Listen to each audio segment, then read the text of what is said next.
2020 NFL Draft, the New York Jets select Becton. Going down again. It's Quinnen Williams. Fighting through contact, fighting through offensive line, being a double team, multiple moves stacked into one, just a play of pure domination. This is actual film, this is actual football talk. It's a football show, we're supposed to talk football, not storylines.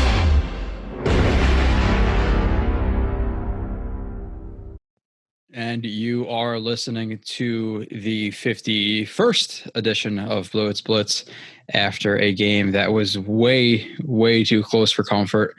I almost had diarrhea for a week. You know, I think I've been rooting for losses since week 4. When was that Broncos game? I forget exactly, but pretty much after week 2, I was like, yeah, this season is done. There's no point of winning at this point.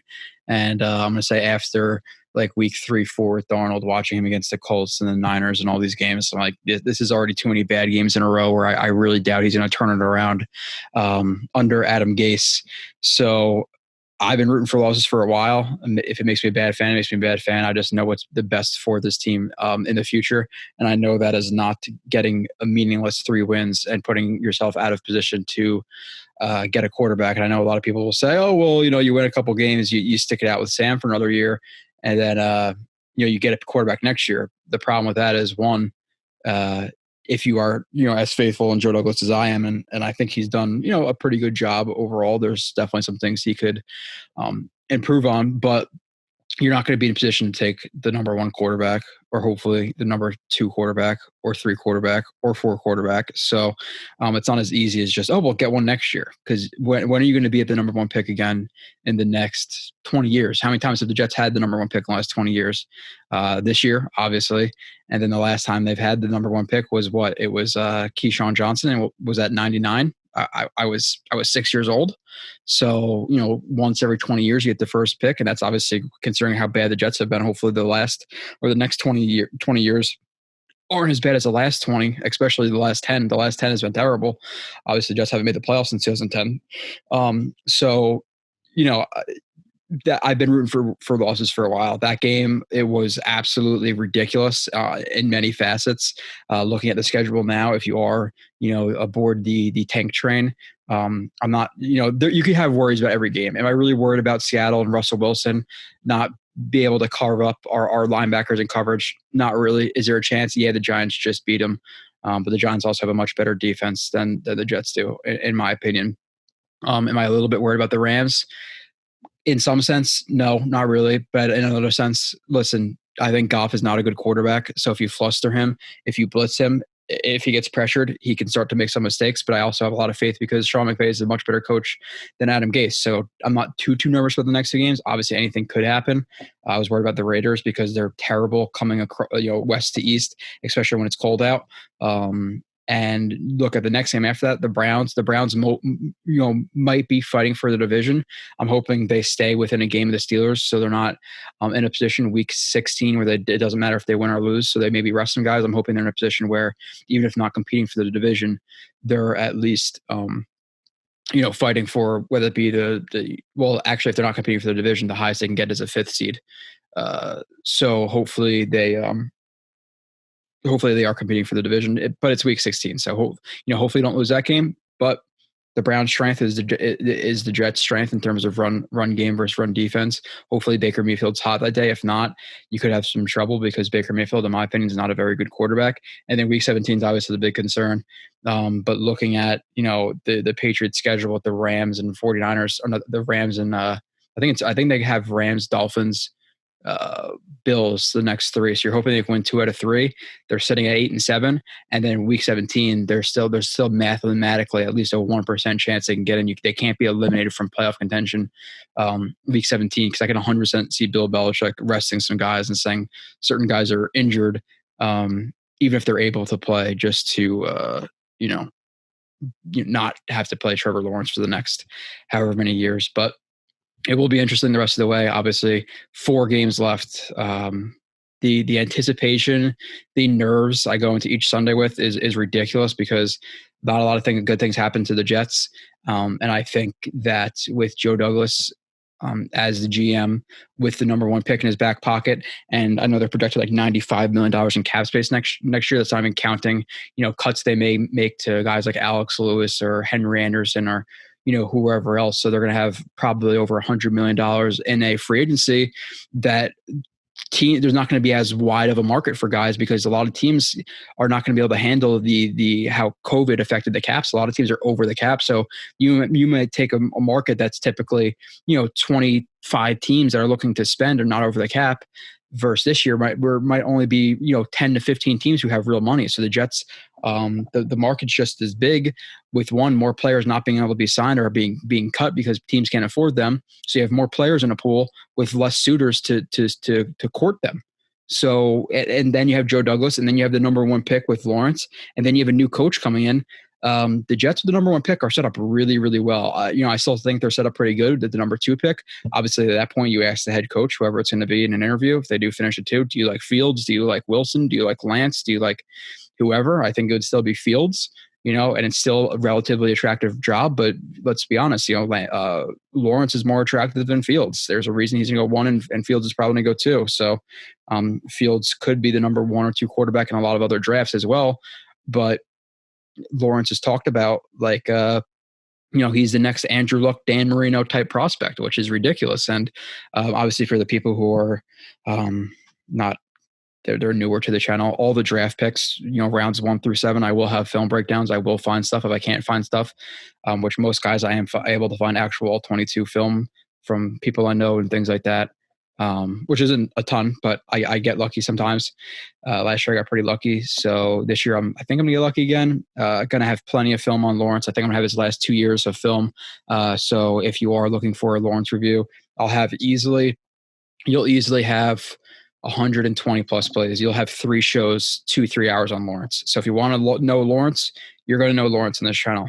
Fields, same thing. If he is the pick, I'll be a little bit more depressed doing it, but you're going to have at least, 2-3 hours of film review at least twice. So you're probably going to have at least 100 plays on Fields, I would imagine.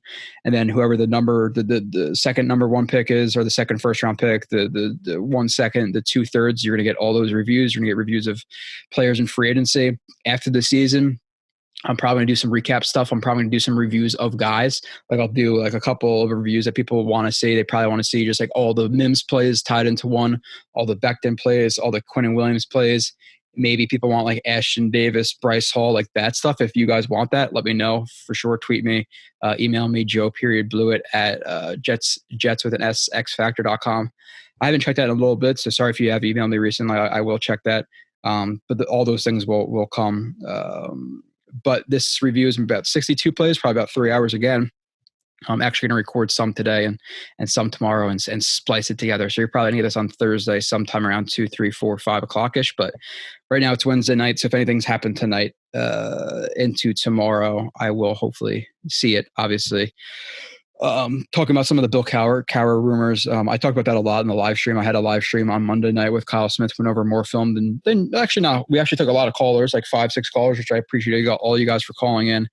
We'll definitely do that again. Maybe I'll have Kyle on to do some more film. I know he wants to do some like Quinnen Williams stuff, just to see what I got of him. But I forget where I was going now with that. So the Cowher stuff. Just to hit quickly on it because it's a big talking point. I like the name. I like what he'll bring to the team in terms of respectability. I'm worried about, is he in the loop with the game? I know he's a broadcaster. I know he looks at the game and stuff like that, but calling a game, studying a game, making game plans is different than commenting about a game on CBS. It's much different. So is he a little out of touch? That's my first question. 2, the question is, okay, he's a defensive guy. He's going to have to bring in an offensive coordinator. The Jets get the number one pick. They get Trevor Lawrence. They look really good with Lawrence for the first 2 years. He gets poached like Joe Brady's probably going to be poached with the Panthers. So that's another concern. So there are some concerns. He's not towards the top of my list. I would say still guys like, the Matt Campbells, the Pat Fitzgeralds, the Todd Munkins are a little bit above him just because of, like I said, he hasn't coached in over 10 years. So it's a little bit concerning, but he is definitely higher than guys like Harbaugh Some of these other guys, Bieniemy, he's higher than him probably for me. He's higher than Joe Brady. I think Joe Brady's a big swing, but a risky swing to me. But to get to the rest of the housekeeping, just before we get into the studs and duds and all that stuff, like I said, check out the live stream if you didn't. Jets X Factor on YouTube, you'll find it there. Type in Blitz 2, you'll find it. Other than that, Joe RB31 on Twitter. I started posting some Becton film on there. I'm going to be doing a lot the next couple of weeks in terms of getting out the rest of my film onto social media, because I do try to get it onto Jets X Factor, onto this podcast YouTube channel first, and then I usually put some stuff on Twitter as well. For now, I'm putting all of the stuff on Twitter for free in the off season, just to be transparent. The guys like the Lawrences, the guys like the Fields, you're going to be able to get about half of it. It's about $50 a month, or sorry, $50 a year to subscribe to this. So for you guys to get 120 plays, you're probably gonna get 60 free. If you want to get the other 60, which is a good, 3 hours of content on Lawrence, you're subscribe. This takes a lot more work than a lot of people who just turn on the mic and hit record and start talking. The film, the analytics, it takes a shit ton. So to put 15 to 20 hours in a week at minimum, it is nice to get somewhat compensated. So definitely make sure you subscribe if you want all of that. If not, you get half, and I'll obviously talk about them. I'll give you the same opinions. I'm not going to hold anything back from those shows. So I'm still going to hit all the same storylines. You're just not going to get all the plays of film. You might be able to hear it, but you're not going to be able to see it. So other than that, one 5-star review from Mets 3737. Basically said, great job. He enjoys the passion and work put into every episode, and he says he recommends subscribing to Jets X Factor, and it's the best decision he's ever made. And to watch this if you want to learn a lot more about the team and game. So I appreciate Mets 3737. Again, after 3 more reviews, somebody's getting a T-shirt. I'll pick out a random person. I'll do the list randomizer on the show, and whoever it picks, you'll get a free T-shirt if you respond to me in a couple of days. So 3 more ratings reviews. Like I said, takes 2 seconds, helps me out a lot. You guys know that. I'm sure you listen to plenty of podcasts. A lot of people say that, but it is true. So to go to the duds of the game again, let me adjust my screens as I have to do. Scary freaking game. This game was the game I was probably the most scared for coming up. Like I said, I am really worried about the Patriots. And if you look at the Patriots, I sent a message to somebody else before. If you look at the AFC from the 6th seed to the 7th seed, it's still pretty competitive. But the Patriots being 6-6, they really do need to win. So all the teams above them, you have 4 teams for 2 wildcard spots. You have the Dolphins, who are 8-4. Who play the Chiefs this week. You're going to assume they lose. They dropped to 8-5. Okay.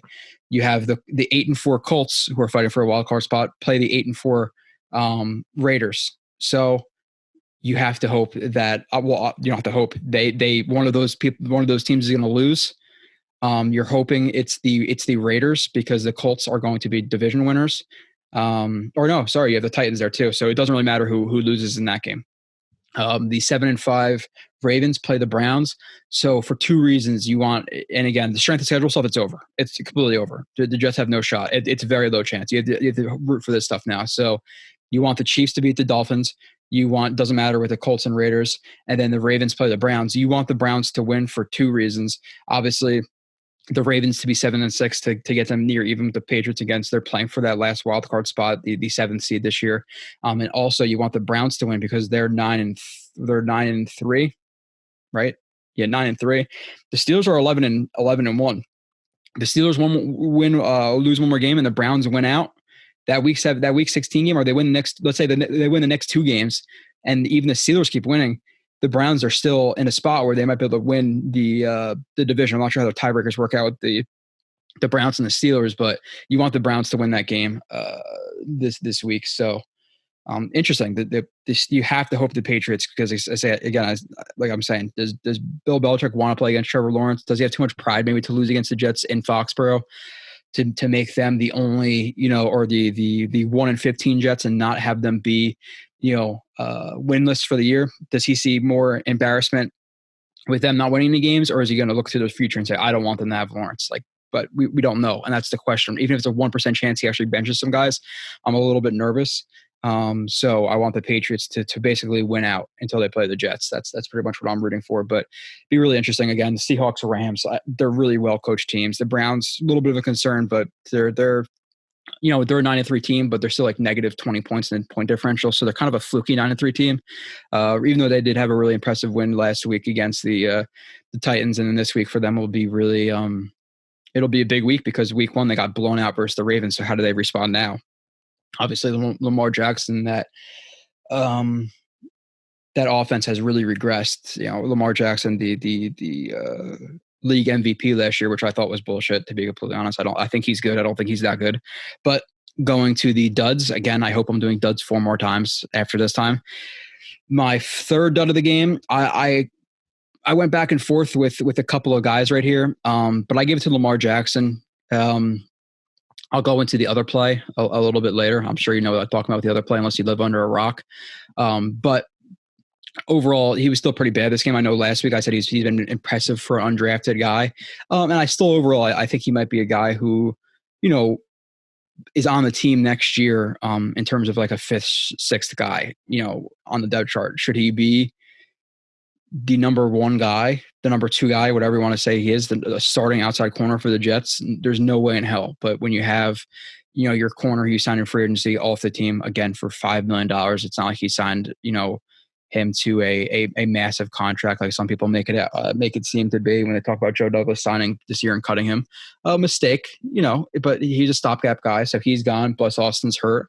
Poole is injured on IR or whatever he is. So you're starting 3 guys. So that's why you have some of these depth guys who are having to play in major minutes. So Lamar Jackson has overall played okay this season.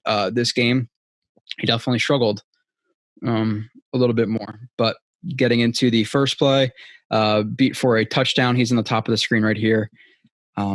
He's responsible. The defense, it's cover 1. So you have a cover 1 defense. He's responsible for Darren Waller right here. And again, in terms of his techniques, pretty bad. Obviously, Waller has started from a tighter split. He stems him outside. Jackson opens his hips outside. So now for him to get back inside, it's going to be really, really hard because he's going to have to work over his hips. He needs to stay square. He needs to stay over the top, especially with a bigger guy. I know it seems kind of contradictive. Is that a word? Contradiction? Whatever the hell I'm looking to say. I'm not the best with the words. People wouldn't think you want to get physical with big guys, but some big guys, you want to get physical with them quick because you don't want them to build up momentum and speed. Gronkowski is a guy like that. Like you press Gronkowski, you got hands on him. He's not really going much of anywhere. He might have a contested catch on you, but he wasn't a great guy in terms of getting off a press. But if you let him get to the top of his break and use his physicality at his route break, you're screwed. So situation here, like I said, obviously Lamar Jackson opens his hips. Waller pushes off a little bit, which is completely, it's illegal, but it's legal. It happens all the time. And he's beat. I don't know what I'm looking at from this view. Okay, there's really nothing. I don't know why I recorded that angle, but I did. Again, not the best from Lamar Jackson in terms of his hips. He's opening his hips already. Again, you want to weave, basically staying square, but while moving laterally. So he doesn't do that, opens his hips up. It's going to be really hard for him to get back inside in this position, even if Waller didn't get a hand on him. Waller breaks inside. Again, paired with that little push off. Easy touchdown. As easy as it gets. Not a good play by Lamar Jackson. You need to be better with your hips there. Moving on to the next play. I only got a couple plays of the duds, even though the next couple of plays are absolutely brutal. Again, you know my opinion on the whole Greg Williams stuff if you watch the live stream. If not, and you're not interested in the live stream, this is interested in a film show, hey, do I prefer to watch both? Yes, but if you're just a film guy, you're watching more of these shows, then kudos to you. I love the film stuff, and I love the people who are interested in film. It's the way to actually know about your team. I can't say that enough. There's not a lot of people who do. Jackson man on Aguilar. It actually wasn't a bad play from Jackson right here. I don't mix in, I mix in good and bad plays. I just put them in order. Top of the screen right here, relatively good job from Jackson off the line in terms of staying square. Gets his hands on, opens up with Jackson, continues to keep his hands on, contest or kind of holds his line or alters the route stem, the drive phase of Aguilar, and stays right in his hip pocket. Obviously, Carr overthrows the ball. He overthrew a couple of balls late towards this game, but good play by him right there. Not going to go too much into Jackson again. I don't want to get into too much of the lower tier guys because I feel like people are going to be disinterested. My number 2 dud of the game, the guy who was fired, would be number 1, but I always have Gase there. Terrible play call.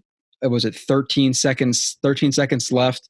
And I already talked about this, so I'm kind of recycling opinions, so maybe might not come out as smoothly, but again, I think it was 13 seconds. Yeah, so right now it's 9. So it's 13 seconds left, ball on the 44-yard line. Okay, they have no timeouts. And some people say, and I get the argument of okay, well, if the blitz is executed properly, he's sacked, and then the clock runs out because they have no timeouts and the game is over. Okay. But my problem with that is it's too big of a risk. And I know Greg Williams is a risky guy. Listen, and I'll get this out of the way first. If you think it was for tank reasons, you are absolutely mistaken. There's no way a coach is tanking, especially when he knows he's not going to be here next year. No coach wants to be part of 2 0-16 teams. Especially in Greg, like I said, Greg Williams he was part of the 0-16 Browns. So there's no way that's the case. And again, if they were tanking and if this is actually their goal to tank and they put it up to the last play, they did a terrible job. Wouldn't you give it the game away in the third quarter, not in the last play of the game? Like come on, that's just stupid.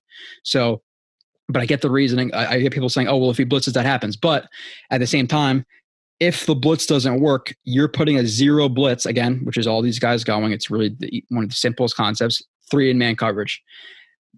If that blitz doesn't work, you have a high chance of one of these guys getting beat. Why? Because just like I said, these are inexperienced guys. So I get, if this was Revis, Cromartie, and whoever else, what the hell was it, Strickland or whoever was the frickin' the slot guy those years, Lowry, I think Lowry was at DB. I forget who it was, but regardless, you cannot put your young corners in this situation. And there's a couple of things here. Okay, well, the young corner is expecting with the blitz for the ball to get out quickly. So once he sees this stutter, he thinks that he's going to break to the sideline, catch the ball, run out of bounds at the 32-yard line, and they have another shot at the end zone. So should he have bit as hard as he did? No, there's absolutely no way. Because at that point, listen, you let him break outside. He gets to the 30-yard line, and then there's 2 seconds left in the game or 1 play left in the game. And then what are the chances of them converting basically a 4th and 30 for a touchdown if you can just put everybody along the line of scrimmage and blitz, even if you want 3, 4, 5 guys, so there's very little chance of that. So Lamar Jackson, that situation, absolutely cannot bite. He can absolutely not bite, especially when you're that far inside. If he was, and again, neither way, it's good. If he was over the top more and could test to the upfield shoulder, then it makes it a little bit less bad. But it's still really, really bad. So not a good play by Lamar Jackson. But again, he's an undrafted rookie starting and playing the fastest receiver in the NFL draft. In a Hail Mary situation where they basically were in a situation where they need a touchdown on this play. If not the next one, they can get out of bounds here. But so terrible job by him. Obviously, the ball is thrown up at this point. It seems like it's floating in the air for 35 seconds. I was freaking the hell out, and I screamed like a little bitch after this was done. Second part of this, obviously, bad job by the blitz. You'd like to see the blitz with all these guys get there. Derek Carr noticed the blitz. He did call to Waller to stay in, and which a lot of people were talking about. Oh, well, and this is all obviously on TV. Oh my God, well, the safety was a spy. No, he wasn't a spy. He was green dogging. He was in man coverage on Waller. Now, should Farley have been more upfield right here, and as soon as Waller stayed in the block, should he have blitzed quicker instead of all this hesitation? Yes, but he was green dogging. He wasn't spying Derek Carr. People are like, oh my God, they thought Derek Carr was going to run for a touchdown on this. Like they were spying him. Again, that's just how stupid people are. Do you want to see everybody get washed out this way, everybody get washed out this way, and create a clear step up for Derek Carr? No, especially Hewitt. But Hewitt's trying to penetrate the A gap. He's trying to get there quickly, and he gets blocked. It happens. So he gets the And as soon as I saw this too, him running up like this because he missed the last throw like that, I'm like, oh, he definitely overshot that ball or whatever it may be. So not good on all these guys not getting in.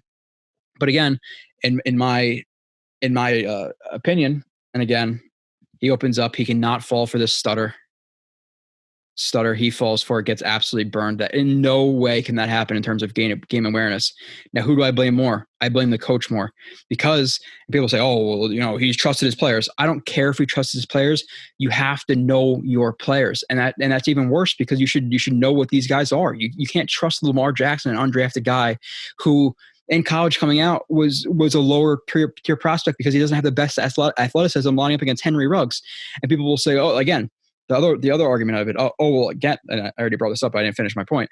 Well, if he sacks him, it's the end of the game. Okay, but if you blitz 4 and you play a couple of guys, kind of cheating to the sideline on both sides, they tackle him in bounds short of the end zone, it's game over too. So they could get 30 yards right here and be game over.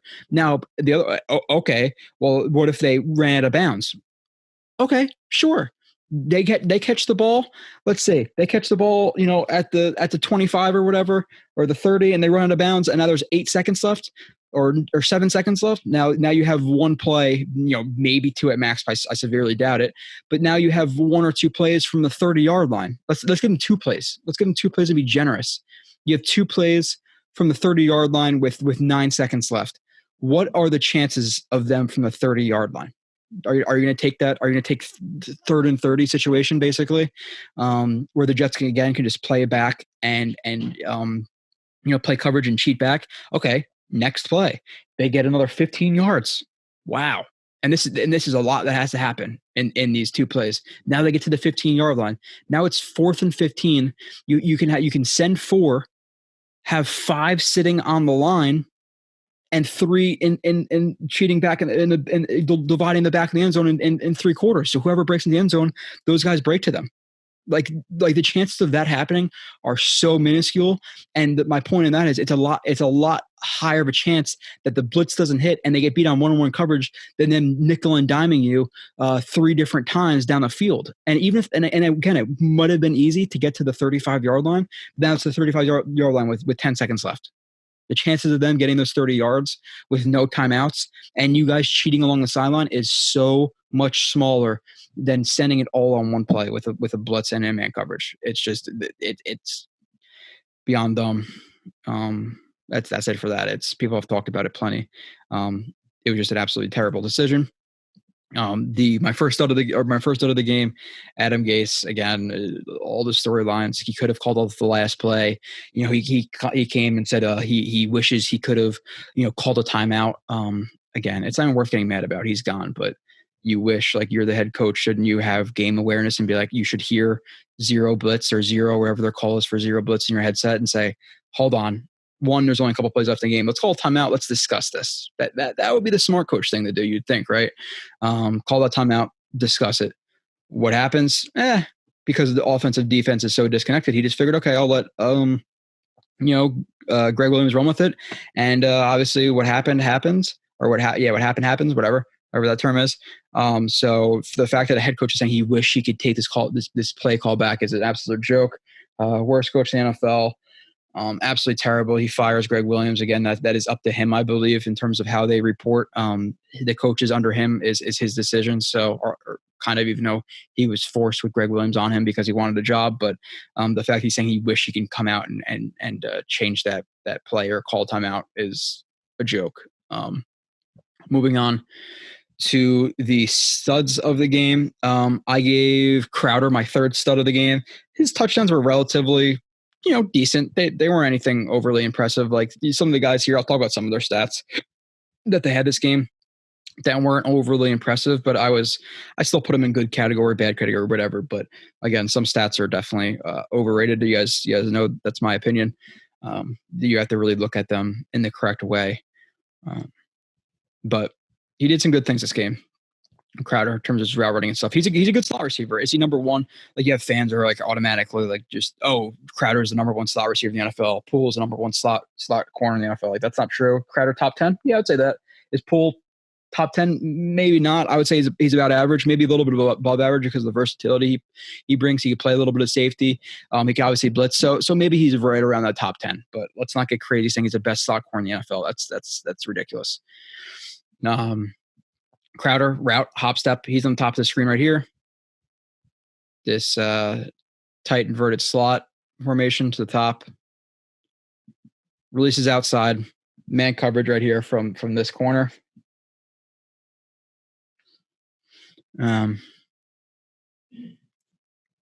Hop step. So he closes ground quickly and he hop steps. Same thing that Perryman does. He uses the same type of move here where, again, he's planting with this right. He's and off that right, he's going to close up more ground, but then he's going to hop off of that right again as his other leg gets even. He's going to open his hips with his left foot and break outside.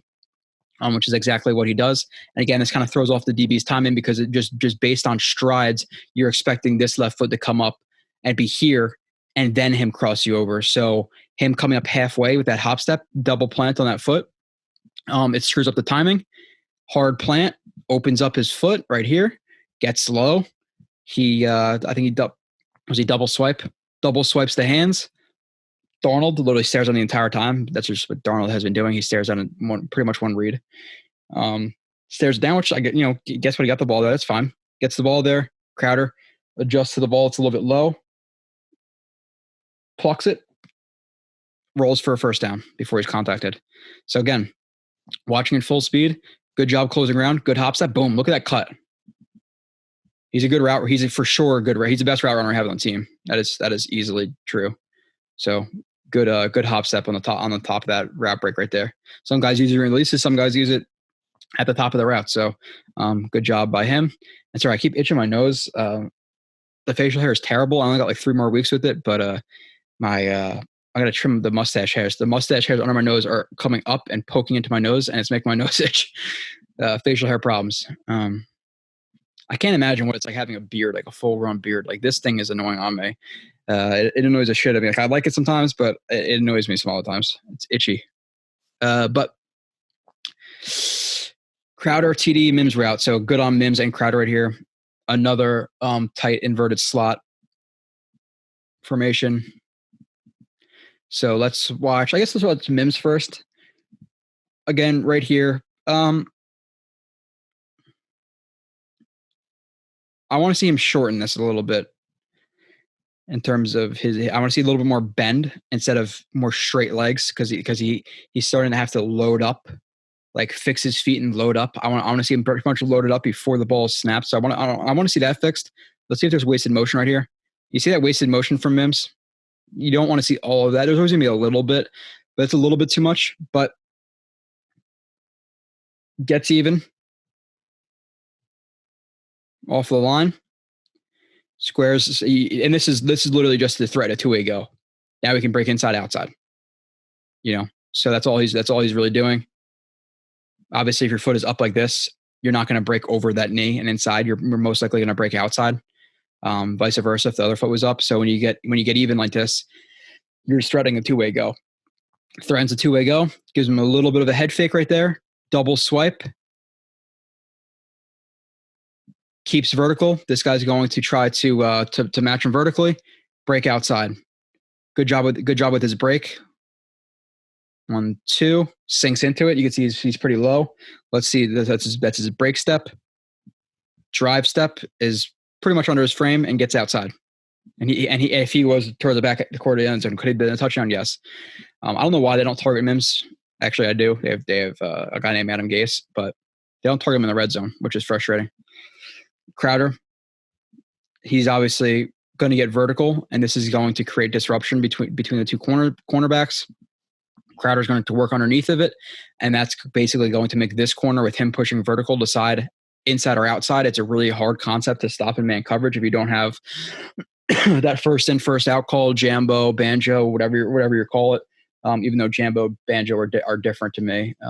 Banjo is more with 2 guys, or Jambo is more with 3. But regardless, again, gets underneath of him, forces the corner to decide by design. He decides inside, and maybe this could be an option route. I'm going to say most likely it is. Wherever way the corner goes, he goes the opposite. He breaks outside because the corner commits inside. catch, touchdown. So I'm almost positive that's an option route for him. Really, really good job. And quick. And the good thing about him too is he's not lackadaisical about going inside. Like he really threatens the inside quick. This is not easy. That's not easy to defend for that corner. That corner's in a shitty spot for sure. But good route by Crowder, touchdown.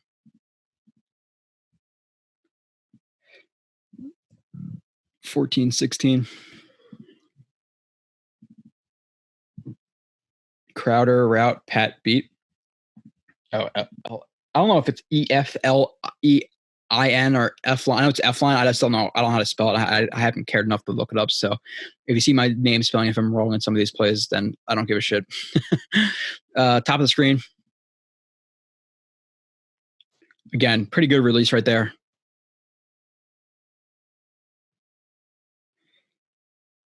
He uses like a I would be fine with somebody calling this a foot fire or a dead leg. The dead leg is when the foot that's up continues to be up. Usually there's multiple hops off it, but it's usually when it stays up and it, again, just disrupts timing, but that's a dead leg. And this foot is up, but it's more of like a foot fire. It's like a foot fire / dead leg. It's kind of both in one. So foot fire, dead leg, whatever you want to call it. Gets up on the corner's toes. Again, the corner's angling off inside. Corner doesn't shoot his hands. When you're going to open up your hips like that, Crowder's easily going to be able to take that inside. He's sharp out of his breaks. Sharp out of his break, slant. Gets an easy completion. And again, I think Darnold's staring down the whole time. Yeah, but it's a quick slant. So good job. Really, really good route right there. Bang. Yeah. I want him back next year for the rookie quarterback, whoever that may be. And then Elfline beat. Yeah, so it's funny. I always talk about this stuff, and Brandon Thorne is respected. I definitely give him respect, but he puts up a couple plays of Eflin doing good, or Eflin, whatever the hell his name is, Eflin, doing well in the run game, which he did. I want to say he did do pretty good in the run game, but his pass protection was just as good as the run game was. The pass protection was just as bad. So now you hear a lot of people, because he put up 3 plays or 4 plays of Eflin. Now everybody's saying, oh, well, he's a good guard. Maybe he should be back as a starter next year. Just because you saw 3-4 plays of this guy's, let's say that the 500 snaps he's going to take for the Jets, or 400, does not mean he's a good player. You could put up a highlight film of Chuma Edoga. And again, Brandon Thorne, respect the guy. He did do good in the run game, but there's a reason those pass reps weren't up there, because his pass reps were terrible. Here, gets into his pass set, does not cover with his hips again, and he shoots his inside hand, which is obviously pretty far away from the defensive end. I mean from the defensive tackle. Shoots that hand, doesn't land, never covers with his hips. So now when this hand is defeated and you're not covered, now you're gonna open up completely, and you're only gonna be fighting him with really arms. He fights him with really only arms right there. It looks like he chops the outside arm right here, and then throws a rip. Gets right past him. He blows by him. Look how quickly he defeated him. Hit onto Darnold, but good job by Crowder, obviously winning quick, because if not, he probably would have got another sack unless he ran away. Touchdown spot concept. This really isn't anything crazy. It's the triangle read. You have some combination. Typically, they could be from different routes, but typically you have a snag and out and a flat, and it creates a triangle read. I think this is the same thing. Okay, so this one, he just stems outside, hitch. It's not a snag, but again, like I just said, you can have it from different concepts. But you have him push outside, hitch, stop, whatever you want to call it, flat, and the corner, and at the end of it, it creates the triangle. This one's a little bit more of a shallow triangle. And it's an easy read for the quarterback. Darnold reads it the whole time. Good job. And I'll give credit to Darnold again when it's due. I'll give him credit. I'm never going to hold back film because, oh, well, I've been saying he's bad. I'm not going to show good film of him. There's not a chance I'm going to do that on the show ever. I don't want to be discredited for that. And people will be like, oh, well, he picks and chooses the film. Now I do in terms of a sense of in certain games, do I really want to show Alex Lewis having a great play? Do people really care that much about that stuff? Or on Twitter, am I going to put up a ton of plays of whoever it may be, Arthur Mollett? Probably not, but when I speak about them, I'll still speak about them to the best of my knowledge because I do watch the film. Doesn't mean I record everything. There's about 130 plays to 140 plays in an NFL game, if not more, depending on the tempo of the team, the flow of the game. These shows are already 60. I can't put it in another 70. There's unless you want 6-7 hour shows. But good job by Darnold in terms of seeing this linebacker sitting, this defender carrying the flat, and then these two guys staying more vertically. He reads that. Typically, the read is the corner, the snag or the hitch, whatever it is, and then the out or the flat. He reads it, sees the two guys deep, sees him stay inside, sees him carry, hits him right in a soft spot, catch, touchdown. Good job by both players. Crowder didn't do a lot right there, but good read by Darnold. Moving on to the second stud of the game. It's kind of like a mix of like multiple guys, to be completely honest. I haven't put a lot of plays in here. I put this more, I guess, in other guys' film. My second stud of the game was Ty Johnson, 22 rushes for 104 yards, who is not a fan of the tank. He wants the Jets to win clearly, but it's just funny when you hear, again, the people who are confused by why Gore is playing. It's because he's a Gase guy. That's why he's playing. If the Jets hired, let's say they hired a head coach, and hopefully this is not the case, but let's say they hire the coach we want. Let's say it's Matt Campbell. I think he's probably, from everything I've heard, probably my number one guy. They hire Matt Campbell. Hopefully they're competing for the playoffs, and maybe they're not. Maybe towards the end of the year, they're 6-8 and they don't have a shot to make the playoffs. In those final two games, let's say they have an older running back. Let's say it's an older running back. Let's say it's like a Jamal Williams, and he's established guy, like he's your number one. Like I'm not that big into signing a huge running back. Like if they want to have a trio of Jamal Williams, Ty Johnson, P. Ryan, and Josh Adams, I'm fine with that. You need to address a lot of other stuff. The big time running back will be the piece when the Jets are about to make the Super Bowl. That's not what you need year one. Let's say the fourth guy is let's say it's not Josh Adams because he's already had some experience. Let's say it's a rookie, and they're running Jamal Williams when they've already lost the season and they can't compete for a playoff spot. And they're not playing the young guys. Yeah, I'll be a little bit frustrated, but it's Gase. He's going to do that. So, but Ty Johnson was pretty good. Looked good when he got the ball early in the year. Looked pretty good this game. The offensive line definitely did open up some holes for him, but you can see what a more explosive running back can do, where Gore might be hitting the right holes at times. And I think his vision's been a little more spotty than people think it is. I think he's losing a little bit, but overall, if the hole is opened up, he might hit it just as he should, but he might get 4 yards because he can't break it, leg tackles or ankle tackles, and he's too slow, where a guy like Ty Johnson might get 7 yards in that run because he's faster and he can explode through that hole that's open, take advantage of it more. So good job by him. Obviously, the first 100-yard rusher since 2018 Week 5, Isaiah Crewell versus the Broncos, who dominated the Broncos that game. He ran all over them. I think he almost had like 200 yards that game or something like that. He shit on him. My buddy was a Broncos fan there that day too, and he drove up to see it. I don't know if he was living in Virginia at that point, but that was a fun game to watch with him. He left at halftime. Not a real fan. Josh Adams, 8 rushes, 74 yards.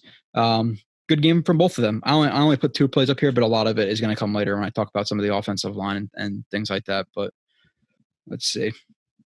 Ty Johnson, 1 yard.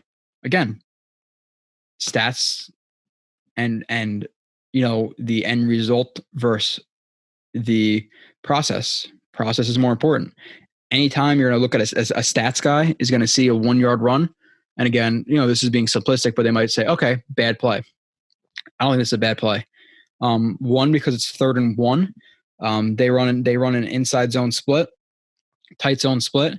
He sees the heavy flow of the Raiders defense to the play side. And he obviously sees all of his Jets players with inside leverage on the Raiders guys. Okay, what should that typically mean for you?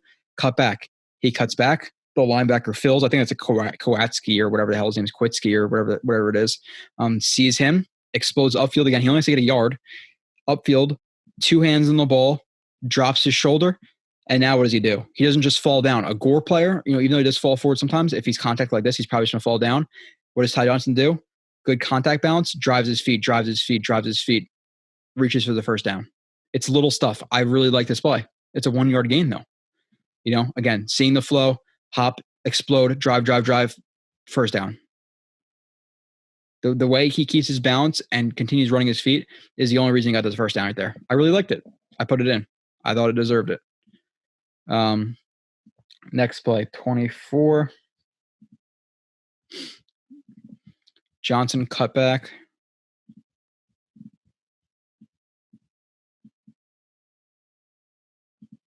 Okay.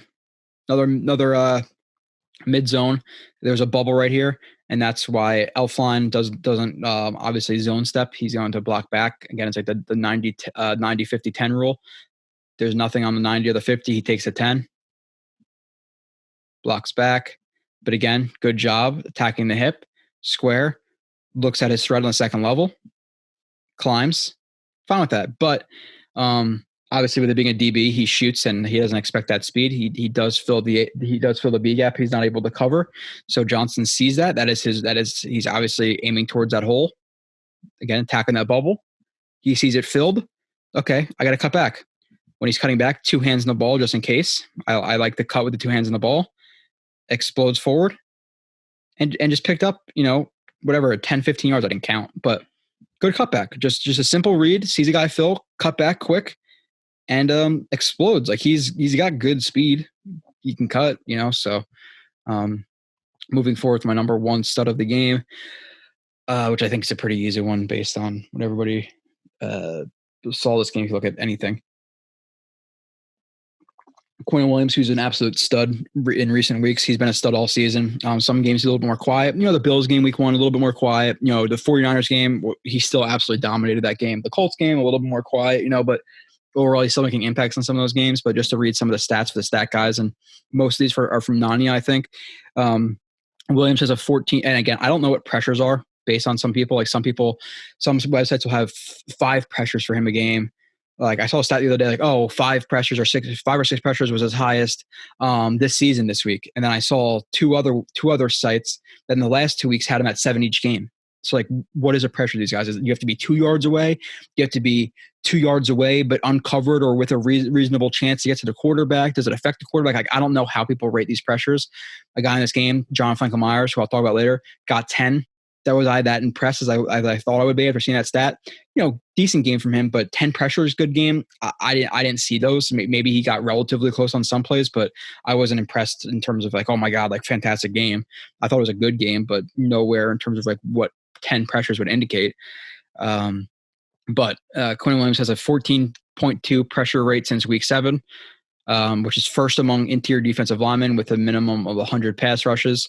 And that's really, they do that because there could be, what if one guy plays 1 rep and then gets a 1 pressure and he never plays again or whatever, and now he has 100% pressure rate. So that's why they do usually, they have the minimum 100 reps or whatever.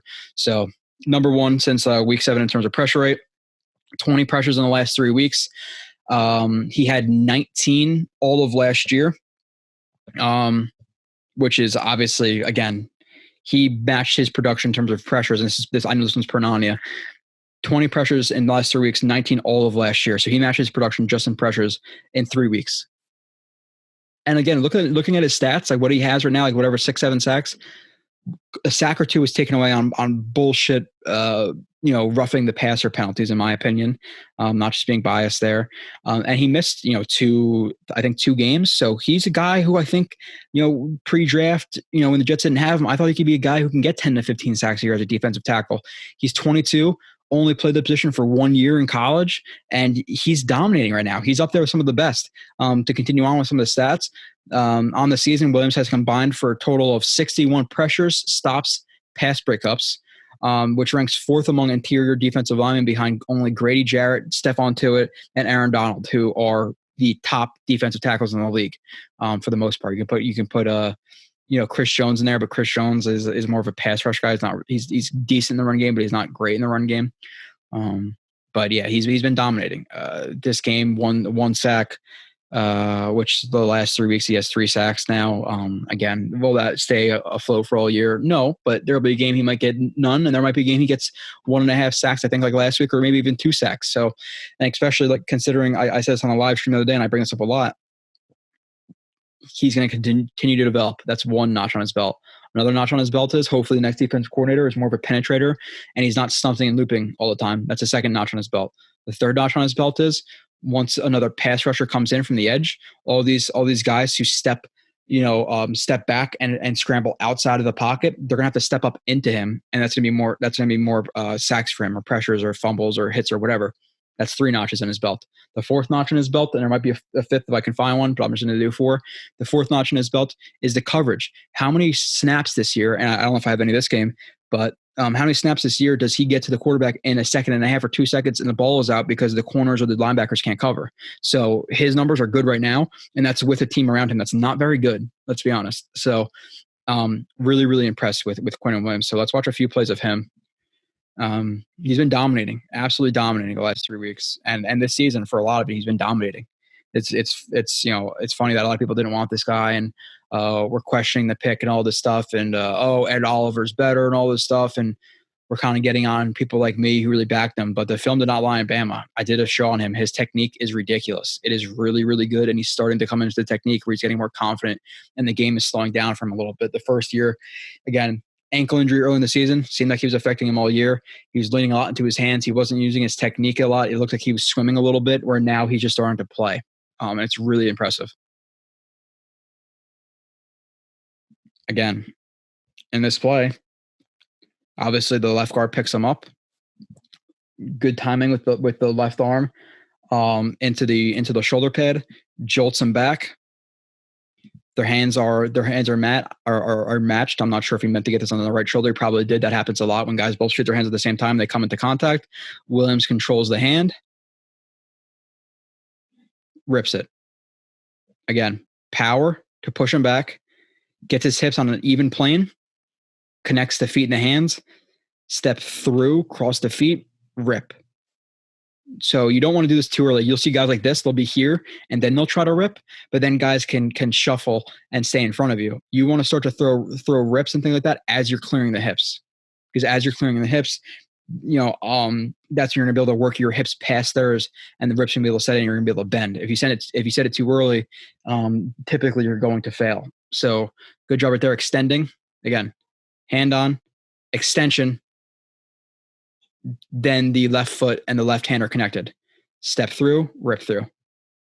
Really good job. 1, 2, and the only reason he trips here is because he gets his foot stepped on, or he steps on the heel of this tight end, and he falls down. But really good rep.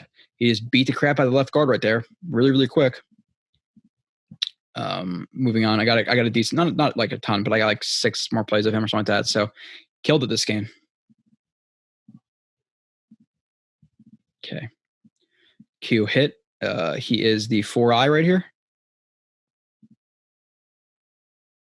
Yeah, this is just effort. Obviously the Raiders, like a lead toss away from him to the boundary side.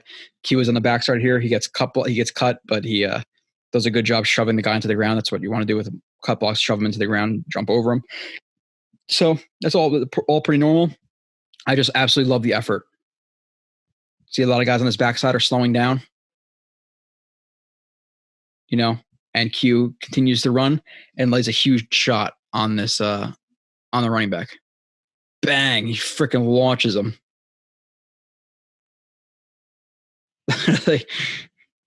Launches him. And I noticed on the game view, I was like, holy shit, you can see Q coming right here.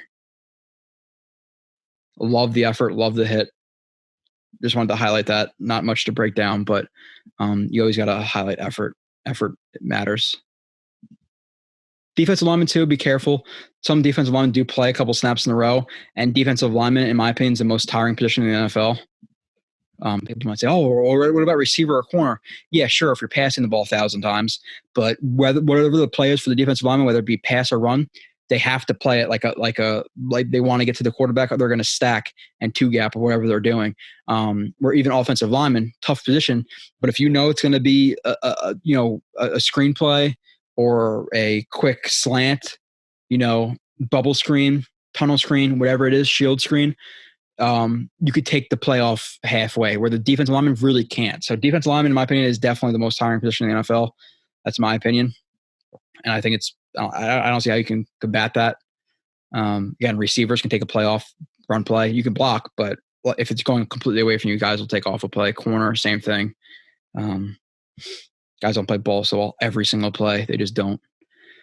So be careful if you see a defensive lineman looking like they're a little bit gassed and they're not giving full effort. That happens because they get tired. That's what you hear about, like guys who run the up-tempo offenses tiring out the defense. The defensive lineman's absolutely gassed. That's when they start playing patty cake with guys. So there's a difference between Quinnen Williams being tired for a play, because I've seen it, be tired for a play, and there's a difference between that and Muhammad Wilkerson taking plays off consistently. There's just be careful.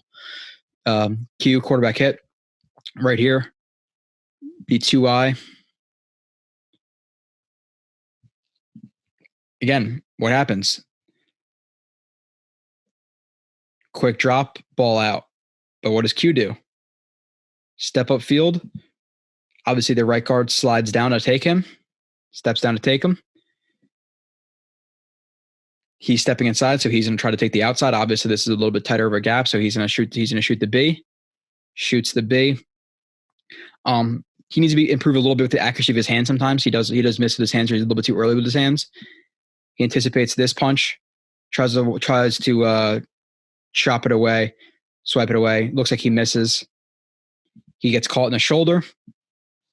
Q then lands his hands inside, shoves him backwards. Now his momentum is going backwards with his hips outside. So what is he going to do? Now he's going to angle inside. Angles inside. Defeats the right arm with his left arm. Hit. Sends Carr into the turf. Again, just again, was it perfect? Did he miss right there? Yes. Did he get caught a little bit right here? Yes, but then he transitioned right into a bull, throws him backwards, power. Like Q, in terms of athleticism, he's a decent, I think he's a decently athletic guy. Lateral, he's okay. Straight line athlete, speed, I think he's pretty damn good. But his power and he's more stout. He's a strong guy. If he gets his hands into, he starts driving, he's a strong guy. Hands into him, bowls him, finds the alley to Carr, hits him. But again, the ball is out pretty quick. Guidry gets beat. Ooh, good job right there by this is a good job by Hewitt right here. Drag route. Who was playing coverage right there? 38. Is that Lamar Jackson? Good job by him getting tight to him too, just in case there is mesh. And obviously with him being 5 yards in the line of scrimmage, they called us like a wall technique. Just so people know. I do try to bring up like different examples, different plays. Like sometimes I just run through the film and don't really talk about some of the technical terms. But he's a wall technique. He doesn't want anybody to cross his face. If they do, he's gonna launch them if they're within 5 yards. So good job walling. Rocks him. But again, the ball's out quick. Moving on. 21. Q rush.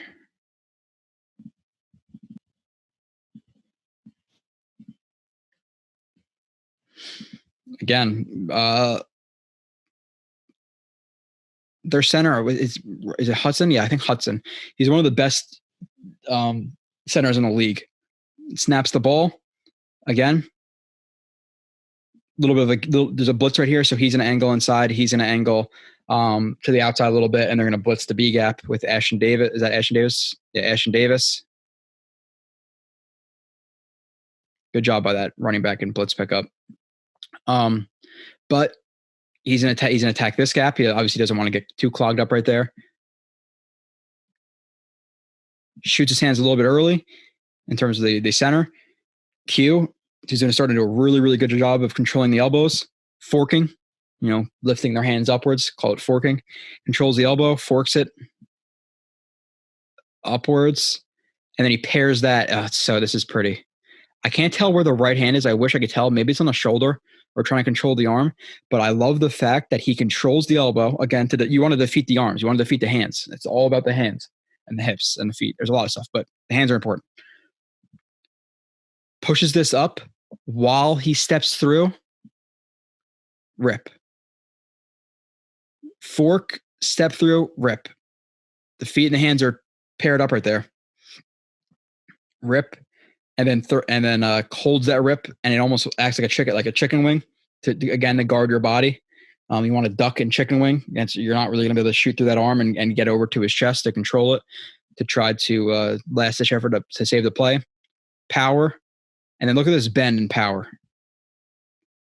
Is it the bend of Brian Burns, who looked like one of those bikes that turns the corners? No, but for this working through a center's contact, the ankle flexion, the angle is important. And again, ankle flexion is important because if your ankle can't turn to the ground, it'd be flat on the ground, while your ankle, it's basically if my hand was your leg or your ankle, and if your foot can't maintain contact on the ground, you're not going. And they always stay straight. If you don't have that flexibility in your ankle, you're not going to be able to maintain your balance and your bending. So a lot of guys, if they don't have that ankle flexion, that flexibility in their ankles, are going to slip because their feet start to go sideways and they're not having full contact with the ground. Instead of guys who have that flexibility and they can have their foot and their ankle at different angles. So you see that some of that right there. Turns a corner, gets the pressure on Carr. Great play.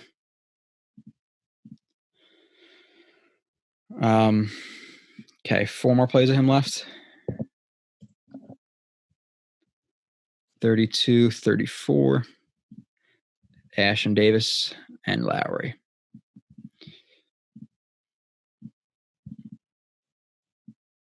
Who's another 32? Wasn't Bush? What was that safety? Was it a Bush? Obviously not Devin Bush. Someone with a J. Who was that? I feel like someone with a J. J Bush. Josh Bush? Josh Bush? I'm Googling that. This is my podcast, damn it. Josh Bush Jets. Yeah, number 32. Nice. I like the random recollection or not recognition. I'm blanking on the words now. There's too much thoughts going on in my mind. Recollection. That's the word I'm looking for. Of random ass numbers. Like, who remembers Josh Bush?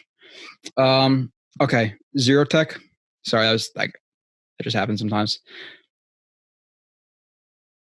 They're running this stunt with the linebacker and him. So again, he wants to attract the center, attract his attention.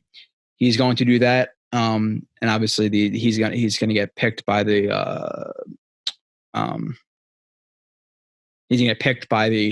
linebacker, and he's going to loop around it. Obviously, if they were starting inside, you'd hope that the linebacker would carry the right guard into the center, and then he would loop around into the B gap.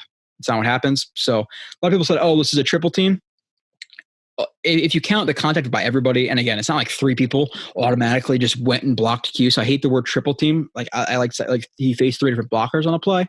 Triple team is completely different. Like a true double team is one guy getting locked down by 2 guys. A combo block is more of a double team, but if you're beating one guy to angle off into another guy and like loops and stuff like that, it's not really a triple team. So I don't like that wording. But again, comes off the ball, defeats the hands of number 61, keeps himself clear. You could see that this number 71 throws his drag hand, hits Q, checks him, whatever you want to call it. He controls that hand right on that one. So he defeats the center's hands, the left guard's hands. Again, you can see him controlling that arm so it doesn't hit him in the chest. Tries to tightly loop inside. The running back goes to pick him up. Gets low, hands inside. Throws the running back back. Now the right guard comes to pick him up. Q gets popped by him, but is able to maintain his balance and continue on his way to the quarterback. The running back tries to come back and block him again. Q angles outside of him. Club gets right behind him again. Tracks down Carr. So he took on 4 different blocks there really quickly. Obviously, it was partial blocks of these 2 guys, but really good job defeating the hands, controlling the right hand of him, looping inside, jolting the running back, getting jolted by the right guard, but staying on his track to the quarterback, seeing the running back's angle, shooting outside of him while clubbing him. Now, I say all that, but now let's watch it in full speed. Defeats 2, loops inside, defeats the running back, like sack. Like it does get better than that. Some of the plays I showed last week of like him, like even though other plays like controlling the elbow while stepping through with the rip, like that stuff's more impressive to me. That was more just like the want to. Good technique too, like controlling multiple guys at once. Really, really good. That was really impressive, obviously. Moving on. Bad from the offense. I put Becton in here. A little bit unfair. I'm going to say this is his first game. And I'm saying this was almost more of like an average game, maybe a little bit below average, but even his bad games of the past, I forget exactly what games they were because I forget what games he came back. Like I can remember Josh Bush, but sometimes I forget what games he came back for after he was injured for a game or two. And that he was injured for a game or two after that Broncos game. Came back the first, maybe week or two, maybe 3 weeks if you're stretching it. He played a little bit above average, where the first couple of weeks he was playing at a top 10 level. He started to come back to that level again, that top 10 level. And now this game is his first like below average game. Like his other games that were bad for Becton were average. Like a bad Becton game is usually an average game. This game was a little bit below average. This was his worst game. But we'll watch some of the stunts, and they're a little bit like more iffy. Like, okay, they've been a little bit more tough than people think they were to pick up. But great in the run game, not great in the pass game. But again, Becton has stuff to work on. So he's a rookie. Is he going to be a top 10 left tackle? Is he already? I think he's a top 10 left tackle. I do. Can he be a top 5 left tackle?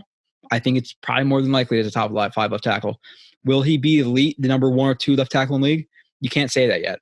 He has to fix a lot in his technique. A lot of his stuff, he's not struggling with technique, but he does not have that yet. So he needs to work on things. Like we said, shooting his hands too high, reaching a little bit too much for contact. For an additional 2 hours of this video, the complete video, click on the link in the description below and become a JetX subscriber for free today.